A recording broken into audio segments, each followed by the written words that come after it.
Благодарам, колега Мисовски. Почитувани колеги пратеници, би сакал неколку работи да напоменам во врска со пописот.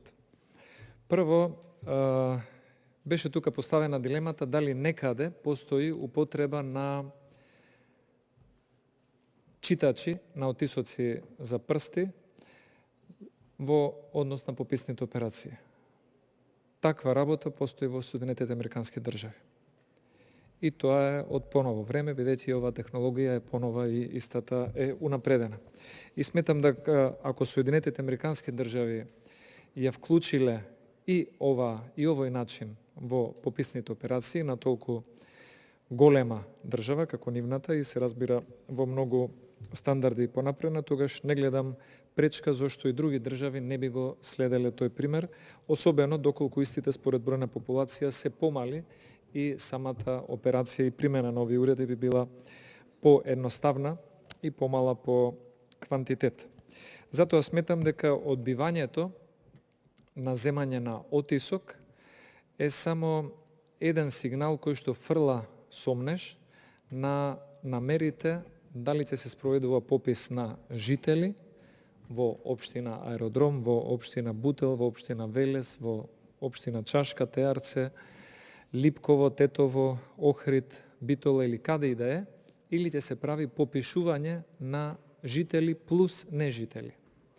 Затоа што ако треба општината да планира училиште, болница, инфраструктура, инвеститор или што и да е друго, таа општина или влада треба да има реален број на жители на наведеното место, а не на жители на наведеното место и нивни роднини не жители на истото место. Тоа не е релевантна бројка која што се бара со пописот, барем не според стандардите на Обединетите нации и на Евростат. Другата работа што сакам да ја споменам е неколку држави, ќе набројам, кои што поголем број од нив се прилично сериозни и по капацитет за спроведување на попис, но и по организираност и функционалност на самите државни институции, кои што донеле одлуки за одложување на пописот.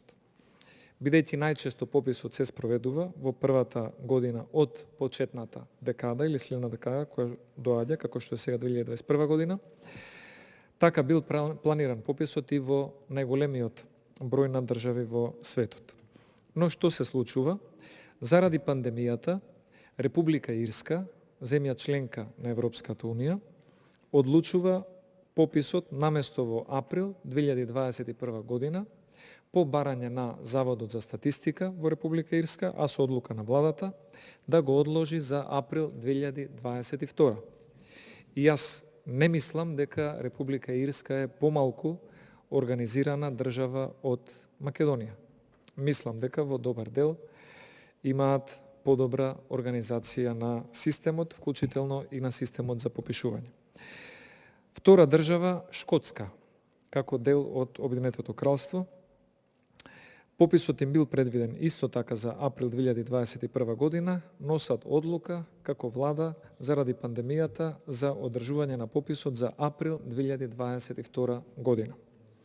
При тоа ќе напоменам дека во Шкотска, која што се повикува на пандемијата, смртноста од COVID-19, пресметана на 1 милион жители, изнесува 1263 починати, а смртноста во Македонија на 1 милион жители од COVID-19 изнесува, за жал, 1285 починати, повисока од онаа во Шкотска. Соседна Република Бугарија требаше да имаат попис од 22 јануари до 15 февруари 2021 година, но лани во декември нивниот парламент донесе одлука за одлагање на пописот на неодредено време заради пандемијата. Во Бугарија имаме 1213 починати на 1 милион жители од COVID-19, што е помалку од Македонија која што има 1285. Република Романија требаше да го одржи пописот јуни 2021 година, но по барање на Заводот за статистика и одлука на владата на Романија, пописот е одложен за јуни 2022 година. Друга држава која што не е на нашиот континент, но исто така ова операција е прилично важна како и за секоја држава, така и за нив, е Аргентина, Јужна Америка. Пописот од 2021 година заради пандемијата го префрлаат во 2022 година. Соседна Република Србија, предвиден попис за 2021 година, мислам, март месец, одложен за 6 месеци заради пандемијата. И ако нешто значи, како може би држава со највисоки стандарди од досега споменатите, Сојузна Република Германија. Пописот требаше да се одржи според нивниот закон во 2021 година, во април месец, но по барање на Заводот за статистика на Сојузна Република Германија и со одлука на сојузната влада, пописот е одложен за 15 мај 2022 година. И пак ќе направам споредба, во Германија смртноста од COVID-19 пандемијата, причината за одлагање на пописот, е 544 починати на 1 милион жители, а смртноста во Македонија од ковидот е 1285 починати на 1 милион жители. Затоа сметам дека не би требало да се подценуваат одлуките на Германија, на Романија, на Бугарија, на Шкотска, на Ирска. Во моментов се разговара на истата тема во Словачка и Чешка за одлагање на пописот. Ако Македонија е или сака да биде дел од европското семејство, тога сметам дека ваквите одлуки на овие држави, земји членки на Европската Унија, со исклучок на Шкотска и Аргентина и Србија, би требало да бидат земени во предвид. Од друга страна, сметам дека она што беше забележливо, дека станува збор за коалицијски владен проект, а не за статистички државен проект, беше забележано на самата комисија за европски прашања кога дискутиравме. Во согласно со овие примери кои што ги наведов,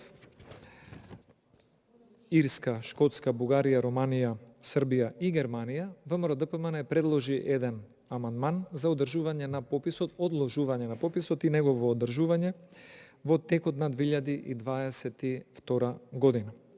Амандманот беше одбиен, за потоа колегата Халил Снопче од опозиционата група на Алијанса на албанците Алтернатива предложи амандман пописот да биде одложен за 2 до 3 месеци. Значи да не се одлага за една година, но наместо во месец април да се одржи во месец јуни. Со едно логично образложение, господинот Снопче кажа дека бидејќи власта најавува, министерот за здравство и премиерот најавија дека вакцинирањето би започнало во текот на февруари месец, а гледаме дека во многу држави пописите се одложени заради пандемијата и многу држави вакцинирањето го започна од ранливите групи, неговиот предлог беше одлагањето на пописот за 2 до 3 месеци, значи не негово одлагање за една година, туку одлагање, негово одржување во текот на месец јуни или јули, да им овозможи да го намали ризикот кај повозрастната категорија на граѓани, да бидат позаштитени со вакцинирањето кое што е најавено во текот на февруари, март, април, мај месец оваа година, и со самото тоа би се заштитил, да речем, овој дел од популацијата, би се зголемила сигурноста кај овој дел од популацијата, бидејќи пописот е операција која што веќе слушнавме дека ќе биде и теренска, а теренската операција налага во домаќинството да се задржите повеќе од 30, 40 или 50 минути.